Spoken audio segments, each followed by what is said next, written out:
Habit studimi, ja çfarë do të ndodh me trupin tuaj nëse do të flini pa jastëk. Nëse ndonjëherë keni pyetur veten se kur lindi ideja e të paturit jastëk dhe se kur datoi në këta të fundit, përgjigjen do ta gjeni në Mesopotamin antike. Asaj kohe jastëkët ishin prej guri dhe vetëm njerëzit e pasur mund të kishin një të tillë.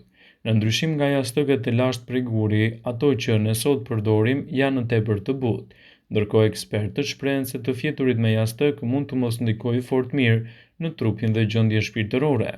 Por çfarë do të ndodhë me trupin tuaj nëse flini pa jastëk? Mund të jeni edhe më të shëndetshëm në anën e flokut tuaj, pasi jastëku mund të nxjisë edhe fërkimin e tyre.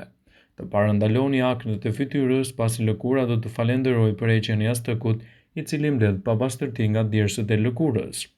Lufton dhimbjet e kokës, ju ndihmon të ndiheni edhe më të lehtë në dhimbjet e qafës dhe parandalon gjithashtu edhe dhimbjet tuaja të shpinës.